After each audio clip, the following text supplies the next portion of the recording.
Halo, apa kabar pemirsa? Senang sekali saya Wicky Adrian kembali menjumpai Anda dalam spesial dialog. Kali ini saya akan berbincang bersama salah satu narasumber yang sangat spesial. Beliau adalah Duta Besar Swedia untuk Indonesia, Timur Leste, dan juga ASEAN. Her Excellency Madam Marina Berg. Hello, ma'am, how are you? Hello, I'm fine, thank you. Thank you for having me. Thank you for having me. Thank you for your time. So, talking about the current geopolitical dynamic, we're kind of specific talking about the geopolitical conflict that happened recently, which is every geopolitical conflict has its own background. But one thing for sure that we know, it gives a significant impact on the dynamics of global economy. So, what is your concern towards that? It's true, it's a global picture, politically and also economically, in the world, globally, and it affects all countries and it affects Indonesia. Challenges come with opportunities, so I wouldn't say it's all gloomy.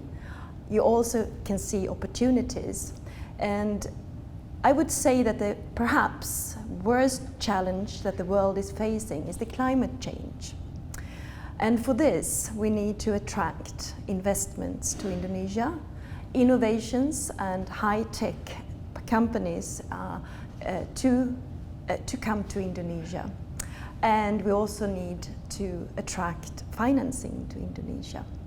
That's what I would say is the opportunities that's opened up, because it's becoming more and more difficult to invest in other countries. Indonesia is still showing economic growth, good, steady economic growth, and is very attractive to foreign investors. So even if the world is gloomy and there are challenges, I think with the steady economic growth that Indonesia shows, there are still great opportunities for Indonesia to open up for increased investments. Yeah, we're better focused on the common grounds rather than focus ourselves to the differences between countries that causing the conflict. So talking about the once again geopolitical conflict, is there any resolution that can be offered bilaterally or multilaterally? The security situation in the world has worsened, and definitely the security situation in Europe.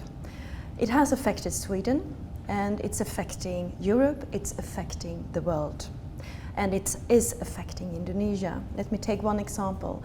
We have increasing prices on food in Sweden, and it's the same in Indonesia. And there is only one country to blame when it comes to the increased prices of food, and that is Russia. The unprovoked aggression on Ukraine is the reason behind what the global increase in security situation right now, and also the economic effects that we see. The economic effects of the economic sanction. There is only one country to blame, and that is Russia. We're trying to finding the best resolutions for all of the countries, because we're kind of facing the consequences right now together, So specifically talking about bilateral relationship between Indonesia and Sweden, it marks 72 years already. We're kind of, feeling proud of it actually. So what is actually, can we dig more to strengthen the bilateral relationship between Sweden and Indonesia? First of all, let me say that Sweden and Indonesia has as you say, very long bilateral relation and deep relation, very good bilateral relations. And that is because it stands on a very firm ground of shared values, like both countries believe in multilateralism, rule of law, international law, and the UN Charter, and we stand behind this and work to increase multilateral cooperation. And in times like this, when the world is suffering from increased insecurity, we need more multilateralism, not less, and we stand together on that platform. And now we are digging into how can we deepen and broaden our relation, and then we bring in our private sector. Talking about the climate challenge, for instance, that I would say is the worst challenge we have and threat to all of us, the whole planet. We need to work together on a global scale, and Indonesia and Sweden can deepen its cooperation on this specific issue. We are trying to explore how we can make sure that Swedish companies who actually has the excellency of expertise when it comes to high technology and innovation that very well matches the high ambition of President Jokowi to implement the Sustainable Development Goals and meet the target of the Paris Agreements. So we actually have a matchmaking here. Swedish competences, technology and innovation very well matches the need and the demand from Indonesia to reach these goals. And for that we have created our platform, a forum, which we call Sweden-Indonesia Sustainability Partnership. Yeah. Would you elaborate more about that program? Yes. That program, or actually we call it more a fora or platform, creates programs and projects. It stands on 3 pillars. The first pillar is innovation and technique, which is provided by the private sector and private companies from Sweden. The second pillar is about capacity building. We try to bring in Swedish authorities, agencies to Indonesia to increase the capacity building within agencies and authorities in Indonesia. One example of Swedish agency is the Energy Agency, who's been working in Indonesia for many years. The third pillar is financial solutions. Sweden often comes with a financial solution when we have private investors interested in investing in Indonesia. So this is one of the melting pot for the investment in the renewable energy sector, for example, and this is a very interesting sector to be developed by the 2 countries. So it is getting interesting, but we're going to take a break first, dan pemirsa tetap bersama kami, usai jeda kami akan segera kembali. Kembali dalam spesial dialog, dan saya masih berbincang bersama Duta Besar Swedia untuk Indonesia, Timur Leste dan juga ASEAN, Her Excellency Madam Marina Berg. So, ma'am, talking about the importance of G2G efforts to develop or contribute more on the development of B2B sector. How do you see that? Government-to-government relation has, as we discussed before, been going on for quite some time. We are celebrating 70 years of diplomatic relations. We have regular political dialogues between our 2 countries, and during these dialogues we cover subjects from pure government issues, democratic issues, cooperation within peace and security area, but also discussing how we can develop our business relations. Sweden has for a very long time been working with a concept that we call triple helix, and that is when we cooperate between the private-public partnership and academia. We lean on research in order to invest smart in, for instance, implementing smart cities. But for every single investment to be smart, you need a political environment, political support, and political reforms to enabling smart investments. And that is also the kind of dialogue that we have between our 2 countries, and that we are trying to promote and develop.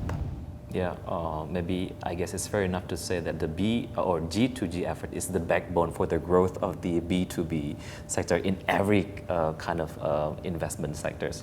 So interesting when you mentioned about the climate change as a challenge that we are facing globally. So one of the solution that, one of the effective solution by having the renewable energy. So talking about renewable energy, Indonesia is actually facing challenges when we're talking about developing renewable energy sector. So, do you face the same problem? How do you cope with the problem? And maybe that is the thing that Indonesia can also learn from Sweden to, develop the renewable energy and looking at renewable energy as the potential sector that can be developed in Indonesia. Transitions are difficult and they cost money, but if we do not invest sustainably and if we do not tackle the climate change, it will be more expensive in the future. Greener means richer. And of course, we would like to promote a green transition in Indonesia, the same as has been taking place in Sweden, but we are not naive in that sense. We know it costs a lot of money.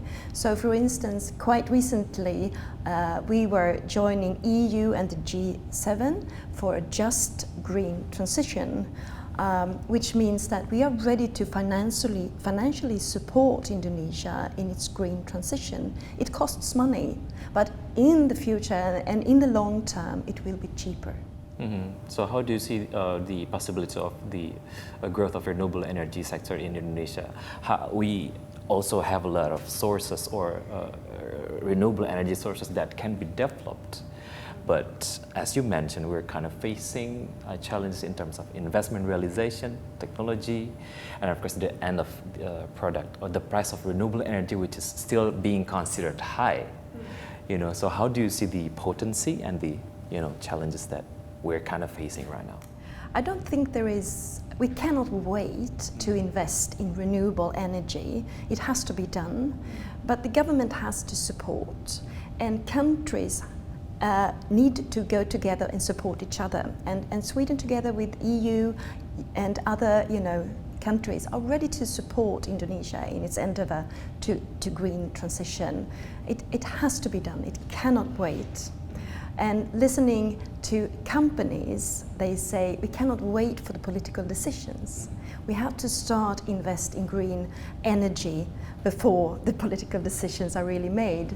But still, we need to walk hand in hand and work private-public when it comes to creating enabling environments for green transition. Sure. How is the portion of the renewable energy being talked about on your recent events recently?